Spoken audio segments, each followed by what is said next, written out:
स्वामी विवेकानंद ने इसके बारे में अपने पत्र में कहा था। 20 अगस्त 1893 को स्वामी विवेकानंद ने आलासिंगा पेरुमल को पत्र में लिखा था कि मैंने अभी जाकर के अमेरिका में एक अद्भुत चीज देखी कि यहां पर जेल को, कैद खाने को जेल नहीं कहा जा सकता, कहा नहीं जाता, उन्हें रिफॉर्मेटरी कहा जाता है, करेक्शनल होम कहा जाता है। काश हमारे देश में कब ऐसा होगा कि हमारे देश में भी कैदियों को सुधरने का मौका मिलेगा। इतने वर्ष पूर्व जो स्वामी जी ने बातें कही थी वो हवा में मंडरा रही थी। वो दिव्यानंद जी महाराज के सिर पर चढ़ने के लिए, तो दिव्यानंद जी महाराज के सिर पर चढ़ने के लिए वो बैठी हुई थी। इसके बीच में पूज्य स्वामी रंगनाथानंद जी, सोमानंद जी आदि ने भी कुछ कुछ प्रयत्न किए थे और भी कई लोगों ने प्रयत्न किए हैं, परंतु रामकृष्ण मिशन की ओर से इतने बड़े पैमाने पर यह जो प्रयत्न, ये पूज्य स्वामी दिव्यानंद जी महाराज की देन है। तो उन्होंने इसी प्रकार से कहा कि स्वामी विवेकानंद ने यह बात कही थी और स्वामी विवेकानंद बार बार कहते थे, each soul is potentially divine. प्रत्येक मनुष्य के भीतर में दिव्य आत्मा विराजमान है। और हमारे यहाँ वेदांत में भी कहा, श्रुण्वन्तु विश्वे अमृतस्य पुत्राः, प्रत्येक मनुष्य के भीतर में वो दिव्यता विराजमान है। तो एक कैदी के भीतर भी वो दिव्यता विराजमान है। यह हमारा फिलोसॉफिकल बैकग्राउंड है। क्यों हम कैदियों के बीच में उनको सुधारने का प्रयत्न करते, क्योंकि वे भी मनुष्य हैं। उतना ही नहीं, मनुष्य नहीं, वे भी दिव्य हैं और प्रत्येक मनुष्य के भीतर में दिव्यता है, चाहे वह बाहर से कुछ भी हो, कितनी हजारों गलतियां किया हो, उसके भीतर में भी वही दिव्यता विराजमान है। इसीलिए और हमारे भगवत गीता में भी श्री कृष्ण भगवान ने कहा, अपि चेत् सुदुराचारो भजते माम अनन्य भाग।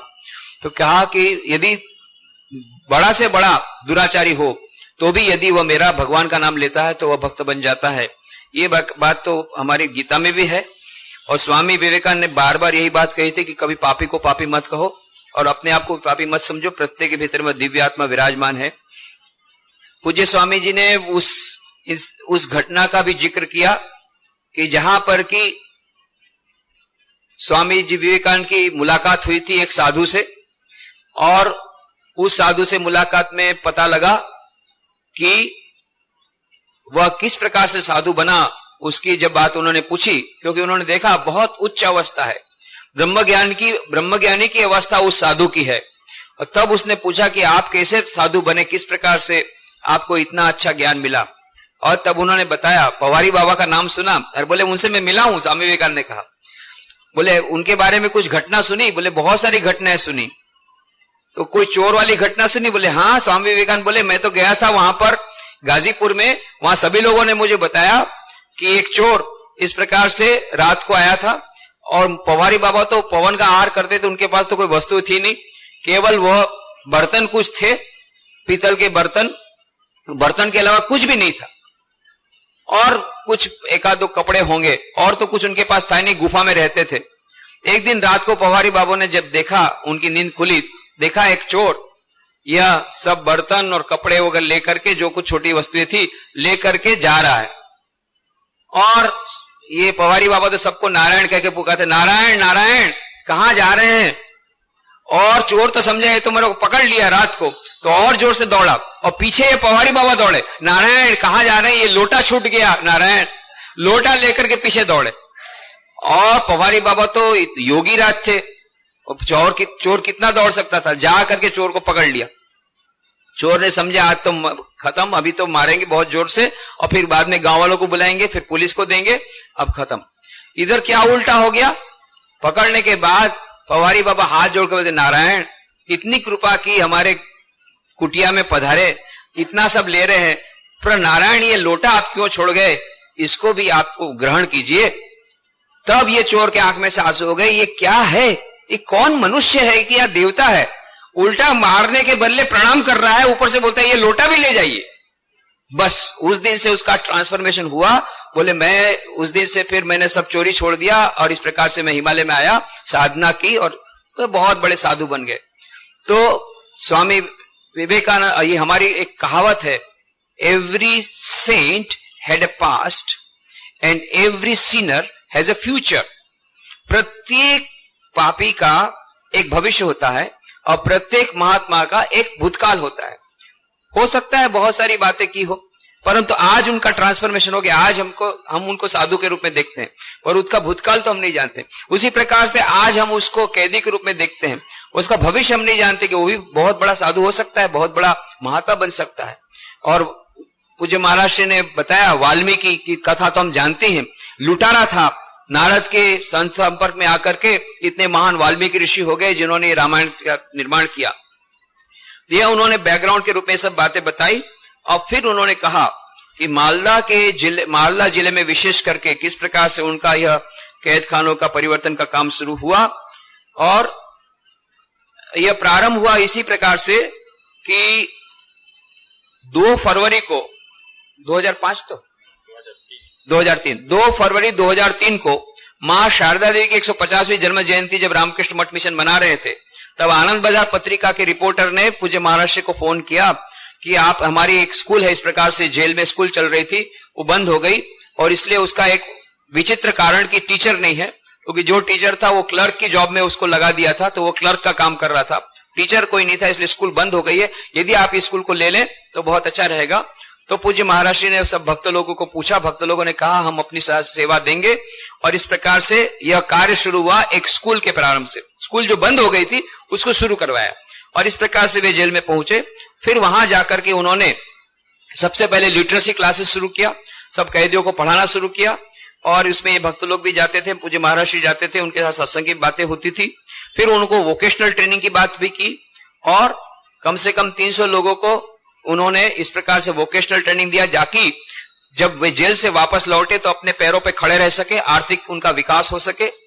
और यह जो बातें हुई यह मानो एक प्रकार का अद्भुत संयोग था कि पश्चिम बंगाल ने 1992 में वह प्रिजनर करेक्शनल होम्स नाम का एक्ट वह पास किया, जो कि 14 अप्रैल 2000 14 अप्रैल 2000 से यह लागू हुआ पश्चिम बंगाल में, करेक्शनल सर्विस एक्ट के नाम से, West Bengal correctional service act के नाम से। तो यह एक्ट जब आया उसके बाद से वहां पर पश्चिम बंगाल में यह जितनी जेल है उसको करेक्शनल होम में बदलने की सब ज्यादा ये प्रवृत्तियां हुई और ये मानो एक प्रकार से अद्भुत संयोग था।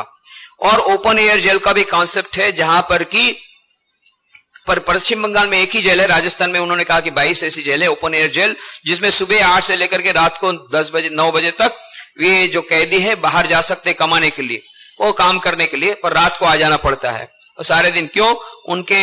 उनका जो यह व्यवहार है उससे वहां के जो अधिकारी लोग यदि खुश हो जाते हैं तो इस प्रकार से। और ये इसलिए कि स्किल्ड वर्कर को भी वहां पर मात्र 25 रुपया मिलता है जेल के भीतर में पर डे, जबकि बाहर में ज्यादा मिलता है। और इस प्रकार से उन्होंने कहा कि वो लोग बाहर में बहुत प्रकार के काम करते, उनके लिए भी सहायता करते रामकृष्ण मिशन की ओर से। मान लो किसी को और लोन दिला देते हैं या कुछ देते हैं, 10,000 रुपए देते हैं, छोटा स्टॉल बिजनेस करे, छोटा सा बिजनेस शुरू करें। ये इसलिए कि जब वे जेल से वापस लौटते हैं लोग उसके पर ये आदर नहीं रखते, और यदि वो अनएम्प्लॉयड रहेंगे तो फिर से चोरी करना ही पड़ेगा। इसलिए यदि वो एम्प्लॉयड हो जाएंगे तो यह उससे बच सकेंगे। इसलिए सभी कैदियों को कुछ न कुछ उनको एम्प्लॉयमेंट मिले, वो सेल्फ एम्प्लॉयमेंट हो सके, उसके लिए मदद करते हैं। किसी को 10,000 रुपए, किसी को 5,000 रुपए। तो एक कैदी को इस प्रकार से रिक्शा दिया गया था, तो रिक्शा पुलर था। एक रिक्शे वाले की बात बताई कि इनके भीतर में भी जो अच्छाई है उसका एक उदाहरण बताया। इस प्रकार से एक रिक्शा वाला इस प्रकार जेल, ओपन एयर जेल में से बाहर जा रहा था और बाद में जब वापस लौट रहा था तब उसने बातें सुनी। एक लड़की रो रही थी और अपने पिताजी कह रहे थे कि पिताजी आज मेरी शिक्षिका ने मुझे बहुत डांटा। क्यों? क्योंकि 2 किताबें मैं नहीं लाई, कल मुझे 2 किताबें अवश्य ला देना और नहीं तो फिर मुझे बहुत डांट खानी पड़ेगी। इस प्रकार से रो रही थी और पिताजी बहुत गरीब थे, ये कैदी नहीं थे, बाहर की बात जो सिविलियन जिस बोलते उसकी बात चल रही। उसी समय लड़की को ले गया और 2 किताबें उसको अपनी तरफ से दिलाई, जबकि उसकी उस दिन की आमदनी 250 रुपए थी, उसमें से 150 रुपए उसने दे दिया। तो कितना उसमें परिवर्तन आया है कि पहले वो चोरी करते थे, दूसरों का माल हड़पते थे, अभी चोरी नहीं करने के बदले खुद के पैसे दूसरों को मदद करने के लिए दे रहे हैं। ये एक उदाहरण उन्होंने बताया। इस प्रकार के कई उदाहरण उन्होंने कहे कि हैं। और उन्होंने जो लाइब्रेरी में किताबें देते हैं उसके लिए भी उन्होंने कहा कि हम बाद में जाकर के कभी कभी टेस्ट लेते थे, क्विज कंपटीशन रखते थे। तो बहुत मुश्किल हो गया। कितने राउंड तक तो सभी लोगों ने सभी आंसर दिए, 25 राउंड करना पड़ा, तब जाकर के फर्स्ट सेकंड थर्ड कौन है ये डिसाइड हुआ। सबके लिए वो गिफ्ट लेके थे स्वामी जी, ये 7 लड़कों का उन्होंने वो राउंड टेबल एक क्विज प्रोग्राम किया था। इस प्रकार से फिर वहां पर वो भक्त लोगों ने कारपेट भी दी है, पहले नीचे बैठ के सुनते थे, अच्छा नहीं लगता स्वामी जी को। इस प्रकार फिर म्यूजिक क्लास भी उनके लिए चलाई, लाइब्रेरी चलाई।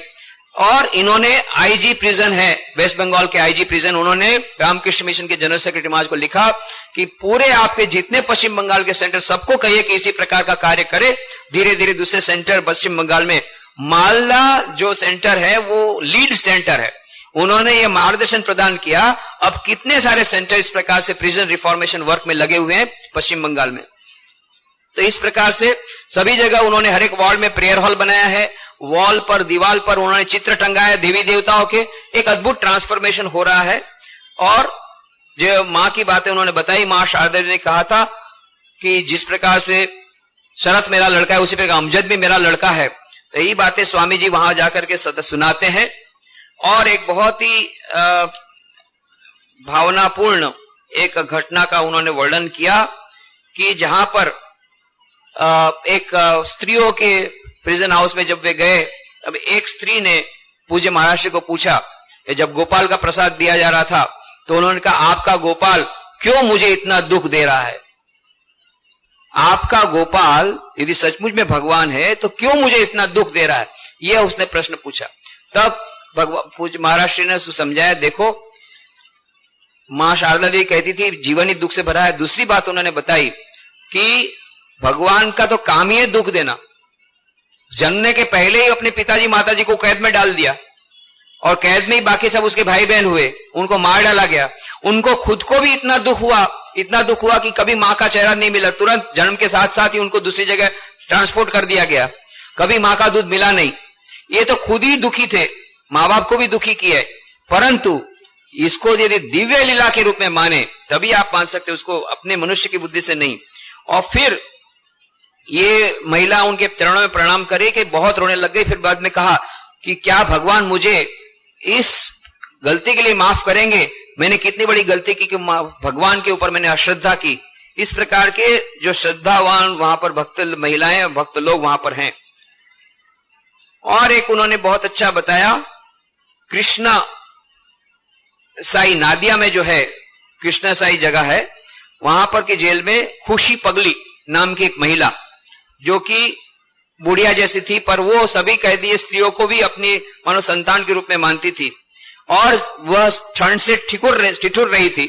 महाराज के पास जो चादर थी वह गेरुआ चादर उन्होंने उसको दे दी। तो उसने पूछा कि आपके पास दूसरी चादर है तब मैं लूंगी। मतलब उसका यह भी मां का हृदय है कि नहीं, ये जो संतान है इसके पास से मैं चादर लेऊंगी तो उसको भी कम से कम तकलीफ नहीं होनी चाहिए। इस प्रकार की भावना उस खुशी पगली में थी।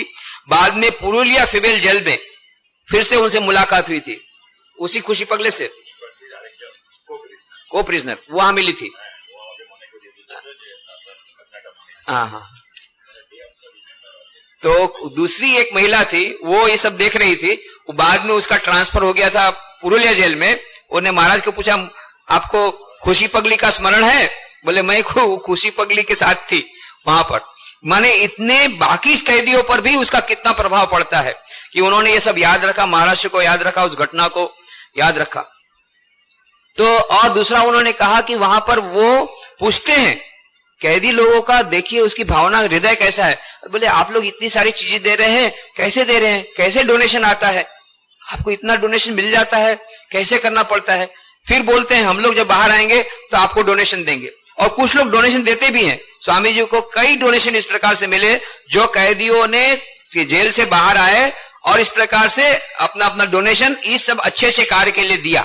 ये कार्य में डोनेशन देना शुरू कर रहे हैं ये जेल में जो लोग हैं वो। और एक बीरभूम की जेल में एक महिला जो भक्त थी, वो जाती थी सब जगह जेल में, तो उसने बहुत ही भावुकतापूर्ण एक वक्तव्य दिया कि मैं मां शारदा देवी को सतत यह प्रार्थना करती हूं कि मां मुझे अच्छा स्वास्थ्य देना, कम से कम शनिवार और रविवार को मुझे ठीक रखना, क्योंकि शनिवार रविवार को हम जेल में जाते, उस दिन उनकी सेवा में न होगी। और मैं जब तक मेरा अंतिम श्वास तक मैं इन कैदियों की सेवा कर सकूं, इस प्रकार की शक्ति मुझे देना, इतनी मुझे स्वास्थ्य मुझे देना। ये रोज प्रार्थना करी मां शारदा देवी को। किस प्रकार की भावना जो भक्त जुड़े हुए हैं, वे भी इसमें से कितनी मन में शांति मिलती है और कितनी उनको प्रेरणा मिल रही है, उसका उदाहरण उन्होंने दिया। और एक पोस्ट कार्ड अभी अभी आया है, मिस्टर जी वेंकटेश नाम का एक लाइफ कन्विक्ट है, आंध्र प्रदेश की जेल में है। उसने कहा कि हम अभी कुछ दिनों पहले एक किताब हमारे हाथ में आई, Swami Vivekananda is called to the nation, उससे हमारा बहुत परिवर्तन हो गया। हमारे जीवन में अद्भुत परिवर्तन हो रहा है, हमको बहुत कॉन्फिडेंस मिल रहा है। हम चाहते हैं कि हमारे वर्ल्ड के जितने लोग हैं उन सबको एक किताब हम दें। साथ साथ में और भी कुछ किताब का लिस्ट उन्होंने दिया, इतनी किताबें आप भेजिए, हम उसका पैसा आपको हम पैसा भेजेंगे। क्यों? ये किताब से हमारा नया जीवन हमको मिला है, स्वामी विवेकानंद की किताब से। तो he is called to the nation और दूसरी जो स्वामी जी की कुछ किताबें, उसका उन्होंने नाम दिया। और जो अद्वैत आश्रम में हमारे स्वामी जी जो देखते थे डिस्पैच, उन्होंने कहा कि आपको पैसा भेजने की जरूरत है, उन्होंने खुद से अपने से वो किताबें भेजी। तो ये किस प्रकार से वहां पर ये जो लाइफ कन्विक्ट है उनके भीतर भी जो अच्छाई है, उसका निदर्शन होता है कि स्वामी जी किताब पढ़ करके उन पर क्या प्रभाव पड़ता है। और एक बात उन्होंने बताई कि एक स्त्री इस प्रकार से जेल में थी, वो आत्महत्या के बारे में सोच रही थी। तब दूसरे एक कैदी ने जब उनको पता पड़ा तो उन्होंने दोनों मेल थे ना, पी मरुगन नाम के एक तमिल लड़के थे, वो इस प्रकार से आत्महत्या करने की सोच रहे थे। वो कौन सी जेल में? कडालोल जेल में, तमिलनाडु में। तमिलनाडु के कडालोल जेल में वो सोच रहे थे आत्महत्या का। तब दूसरे एक सहपाठी ने देखा तो उनको फिर कहा, मां शारदा देवी की किताब उसको बोला कि तुम पढ़ो। उसको पढ़ने का कोई मूड नहीं था, फिर भी उसको जबरदस्ती पढ़ाया और पढ़ने के बाद उसको बड़े मन में शांति हुई, वो आत्महत्या में से बच गया। तो ये जो प्रिजनर हैं, कैदी हैं, उनके भीतर में इतनी संवेदना है कि नहीं, ये पास वाला कैदी आत्महत्या क्या सोच रहा है, उसको मदद करनी चाहिए। मुझे जिस प्रकार से मां शारदा के पुस्तक पढ़ करके शांति मिली है, उसको भी शांति मिले, उसका जीवन में बच जाए, इसके लिए उसको समझा बुझा करके मां शारदा की किताब पढ़ाया। इस प्रकार के कैदियों में इस प्रकार का परिवर्तन हो रहा है। तो यह एक और बात उन्होंने बताई, रिलीजियस टीचर बन गए वो राशेंद्र चक्रवर्ती नाम के जो व्यक्ति थे, उनका खास ट्रांसफर में इतना अधिक हो गया, वे दूसरे लोगों को सबको वो सिखाते थे। अभी तो उसका पोस्टिंग ही कर दिया रिलीजियस टीचर के रूप में। और फिर गवर्नर खुद उनको मिलने के लिए आए। तो गवर्नर जब मिलने के लिए आए तो उन्होंने कहा कि मैं प्रयत्न करूंगा कि तुम्हारा जो लाइफ सेंटेंस है वो कम हो जाए। उन्होंने कहा नहीं, मैं मानता हूं न्यायाधीश वो भगवान की सीट पर है, उसने जो मेरे लिए ठीक किया वही मेरे लिए ठीक है, और भगवान ने मुझे अच्छा मौका दिया है सेवा करने का, मुझे रियायत नहीं चाहिए। फिर भी अभी सरकार ने वह रिपीटेशन दिया है और शायद 14 साल के पहले ही वे छूट जाएंगे, एक आध साल में, ये रशेंदु चक्रवर्ती। पर वे कहते हैं कि मैं जेल में रिफॉर्मेशन का ही काम करूंगा, रिलीजियस प्रीचर का काम करूंगा, बाहर रहकर भी जेल में आऊंगा और काम करूंगा। उतना उसको इसमें आनंद मिल रहा है। और उसने हमारे वर्तमान प्रेसिडेंट महाराज के पास से मंत्र दीक्षा ग्रहण की है, गहनानंद जी महाराज से। और ऐसे 3 और हैं जिन्होंने इस प्रकार से दीक्षा ग्रहण की। कार्तिक जाना की बात उन्होंने बताई, जो सितंबर कौन सी तारीख 2006 सर, सितंबर 17 2006, ये इनको उसी दिन दीक्षा मिली ना, उस दिन उनको भी हमारे प्रेसिडेंट महाराज पास से मंत्र दीक्षा मिली। ये कार्तिक जाना ये भी इसी प्रकार से कन्विक्ट थे। तो जब उनको दीक्षा के लिए लाया गया जेल में से, तो साथ में बहुत सारे सिपाही थे, कायदा उनको उनके ये करने के लिए ताकि भगने जाए, वो तो उनको जाना पड़ता है। ये कैदी, ये सब पुलिस लोग बाहर थे, ये कैदी अंदर गया, पूज्य महाराज के पास से दीक्षा लिया और बाद में वह वापस गया। इस और ये सुविदास वो तो कार्तिक जाना के वार्ड भाई। और कार्तिक जाना को जब दीक्षा देने के बाद चली, तो कार्तिक जाना की वाइफ ने, उनकी पत्नी ने महाराज पूज्य प्रेसिडेंट महाराज को पत्र लिखा कि हमने ऐसा सुना था कि पति पत्नी दोनों एक साथ मंत्र दीक्षा लेने से ज्यादा फायदा होता है, तो आप तो मेरे पति को दीक्षा दे रहे हैं, वो तो जेल में है फिर भी दीक्षा दे रहे, मैं तो जेल में नहीं हूं, तो मुझे क्यों दीक्षा नहीं देंगे। तो पूज्य प्रेसिडेंट महाराज ने तुरंत संदेश भिजवाया, उसको भी बुला लो, और दोनों की दीक्षा एक साथ हुई, पति पत्नी की। तो इस प्रकार से कार्तिक जाना उसकी वाइफ की दीक्षा हुई। और शिबुदास मर्डरर, शिबुदास तो लिलुआ में था, उसने हत्या की थी, शिबुदास ने हत्यारा था, उसके बावजूद भी वो इतना जानते हुए भी कि वो मर्डर है, उसको जेल में से लाया गया, वो रिलीज हो गया था। वो जब रिलीज हो गया था जेल में होने के बाद, तब इतना जानते हुए भी उसी ने ये शिबुदास ने बनाया है। ये शिबुदास ने, हाँ, ये शिबुदास ने इस प्रकार का रामकृष्ण देव का फोटो किया है, और भी कुछ पेंटिंग उन्होंने की है। जो मर्डरर था, हत्यारा था, उसका ऐसा ट्रांसफॉर्मेशन हुआ कि जेल से निकलने के बाद बोला कि मुझे मंत्र दीक्षा लेनी है। हमारे प्रेसिडेंट महाराज तैयार हो गए, जानते हुए कि वो हत्यारा है, लिलुआ का ही था, नजदीक का ही था, हैरवा के पास, फिर भी उसको मंत्र दीक्षा दी। अभी वो रामकृष्ण देव के फोटो चित्र अंकित करता है। और जन शिक्षा मंदिर हमारी जो संस्था है, शैक्षिक संस्था, उसमें उसको शिक्षक के रूप में नियुक्त किया गया है, और छोटे बच्चों को आर्ट टीचर बन गया है वो, और छोटे बच्चों को इस प्रकार से ड्राइंग सिखाता है। वही जो पहले कल हत्यारा था, आज मंत्र दीक्षा लेकर के संत जैसा बोलते हैं ना कि वो संत बन जाते हैं, तो यह ऐसा स्वभाव हो गया, अभी वो शिक्षक बन गया जन शिक्षा मंदिर में। और एक मसूद रहमान की बात उन्होंने कही, जो मसूद रहमान है, हाँ, मतीउर रहमान को वो उसके एक पुलिस ने पूछा कि रिपोर्टर ने पूछा कि तुम्हारे पिताजी को क्यों जेल में भेजा गया था, तो उसने छुपाया कुछ नहीं, बोले मुझे तो पता नहीं, मैं तो बहुत छोटा था, मैंने अपनी मां के पास से जो जाना है वो आपको बताता, और ठीक पूरा का पूरा बता दिया। तो पूज्य महाराज ने कहा कि कितना सत्यवादी है। वो सत्यकाम की घटना हम उपनिषद में जानते हैं, जिसमें सत्यकाम ने कहा कि मुझे मेरे पिताजी का नाम नहीं मालूम है, तो माताजी का नाम जाबाला है, इतना मैं जानता हूं। और उन्होंने कहा कि तेरे पिताजी के बारे में मैं भी नहीं जानती हूं, तो जो है वही बता दिया। उसी प्रकार से महाराज ने कहा कि वो इतना सत्यवादी था कि उसने ये बता दिया। और यह मालदा में वो लोग करे, वहां पर जेल के, मालदा जेल में जो है, उनके जो खास करके लाइफ कन्विक्ट हैं, जिनको जन्म के लिए सजा दी गई है, उनके बच्चों को, उनके बच्चे तो बाद में यदि नहीं पढ़ेंगे तो फिर वो भी कैदी, वो भी इस प्रकार से क्रिमिनल बनेंगे। इसके लिए पूज्य महाराष्ट्र ने ऐसी व्यवस्था की है कि ऐसे लाइफ कन्विक्ट लोग के बच्चों को स्कॉलरशिप देकर के पढ़ाना, ताकि उनकी पढ़ाई न रुके, और एजुकेटेड होंगे, पढ़ेंगे लिखेंगे, तो फिर इस प्रकार से वो इस रास्ते पर नहीं जाएंगे। तो इसके लिए काफी लोग उनको मदद कर रहे हैं। और कुछ लड़कों का उन्हें बताया कि अलीपुर जेल में लड़का था, उसका तो वो एमए पार्ट फर्स्ट में फर्स्ट क्लास फर्स्ट आया, और अभी बोलता है एमए सेकंड पार्ट 2 में भी बैठने वाला है, बोले इसमें भी उसको कॉन्फिडेंस में फर्स्ट क्लास फर्स्ट आऊंगा। ऐसे बहुत अच्छे रिजल्ट भी उन लोग को मिलते हैं।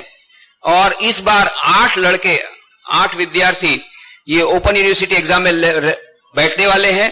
अब ओपन यूनिवर्सिटी में बैठने के लिए फीस ज्यादा लगती है, तो पूज्य महाराष्ट्र ने वेस्ट बंगाल गवर्नमेंट को कहा था फीस तो हम लोग देंगे, हम लोग को भीख मार के लाना पड़ेगा, तो उसमें कुछ एग्जम्पशन कीजिए। तो गवर्नमेंट ने, वेस्ट बंगाल गवर्नमेंट ने 75% एग्जम्पशन दिया है, यह उनका। और इस प्रकार से इनके बच्चों को पढ़ाने का, कैदियों के हृदय का परिवर्तन करना, और साथ साथ में कैदियों के बच्चों को भी पढ़ा करके उनको ठीक प्रकार से सच्चे मनुष्य बने, इस प्रकार के प्रयत्न करना। और इस प्रकार से बहुत ही चमत्कारिक, जिसको कहते हैं मिरेकुलस रिजल्ट्स, चमत्कारिक इस प्रकार के परिणाम पूज्य महाराष्ट्र को मिल रहे हैं। बहुत लोग अभी तो इसमें जुड़ रहे हैं। तो हम पूज्य महाराष्ट्र के चरणों में प्रणाम करते हुए हम उनके प्रति कृतज्ञता व्यक्त करते हैं, जो उन्होंने अपने इस अनुभवों के बारे में बताया। और बहुत ही, वो पुस्तक एक छोड़ के जा रहे हैं, पुस्तक हम लाइब्रेरी में रखेंगे, उसमें आपको और भी विस्तृत पूरी जानकारी मिल जाएगी, कितना सुंदर वह काम चल रहा है, ये कार्य चल रहा है। हमारी इच्छा थी यहाँ पर बड़ौदा में भी जेल में इस प्रकार का कार्यक्रम करने की, परंतु कुछ कारणों से हम लोग नहीं कर पाए, क्योंकि वो लोग अभी दूसरे प्रकार से व्यस्त हैं। पर फिर भी हमने महाराष्ट्र को कहा है पुनः वे पधारेंगे। और उसके पहले भी हम लोग इस यहाँ की जेल में भी हम लोग को जाने की बात चल रही है। दूसरी कई जगह पर हम लोगों ने इस प्रकार के कार्यक्रम किए हैं। यहाँ बड़ौदा की जेल में भी करेंगे, पोरबंदर की जेल में भी हुए थे, दूसरी जेल में भी हुए थे, तो यहाँ भी करेंगे। और पूज्य महाराष्ट्र को पुनः बुलाएंगे और उनका मार्गदर्शन लेकर के हम लोग भी इस प्रकार के कुछ कार्यक्रम यहाँ करने का प्रयत्न करेंगे। पूज्य महाराष्ट्र के चरणों में प्रणाम करते हुए हम लोग ऐसी आशा करते हैं कि वे पुनः जल्दी पधारेंगे और हमें अपने अनुभव का लाभ देंगे। और यह तो उनका एक ही एस्पेक्ट है, एक ही उनका पहलू है। पूज्य महाराज जी को और भी बहुत सारा अनुभव है, उनकी दूसरी बहुत सारी बातें भी हम लोग सुनेंगे। आज हमने ये बात सुनी क्योंकि ये बात कहीं से सुनने को नहीं मिलेगी, डायरेक्टली उनके खुद के मुख से सुनना, जिन्होंने खुद ने किया है। ये बातें हम लोग कितने लोगों से सुनते रहते हैं, इतना अच्छा काम अभी रामकृष्ण मिशन शुरू किया है, प्रिजन में, प्रबुद्ध भारत में बहुत सारे आर्टिकल आए, वेदांत किस्म आए, सभी जगह आए, ये सुनते रहते हैं, पर दूसरों के मुख से, पूज्य महाराज जी के मुख से सुनना कि किस प्रकार से प्रारंभ हुआ, ये अपने आप में एक बहुत बड़ी बात है। तो आज हमको यह बहुत अवसर मिला, पूज्य महर्षि के प्रति कृतज्ञता व्यक्त करते हैं और उनसे अनुरोध करते हैं वे फिर से पुनः पधारेंगे, अपने अनुभव का ज्ञान हमें देंगे। दूसरे प्रकार के उनके धार्मिक प्रवचन भी यहाँ पर होंगे और वे शीघ्र होंगे, इस प्रकार की मैं आशा रखता हूं। पूज्य महर्षि के चरण में पुनः प्रणाम करता हूं। और हमारे तो गुजराती में कहते हैं आवजो, माने फिर आना, ऐसा नहीं कहते जाइए, तो आवजो कहते हैं पूज्य महर्षि को कि फिर से पुनः पधारिए। भगवान श्री रामकृष्ण देव, मां शारदा देवी एवं स्वामी विवेकानंद के चरणों में प्रणाम करते हुए आज की हम इस कार्यक्रम का यहाँ समापन करते हैं। हरि ओम तत्सत। ओम शांति शांति शांति। हरि ओम तत्सत। श्री राम कृष्णार्पणमस्तु।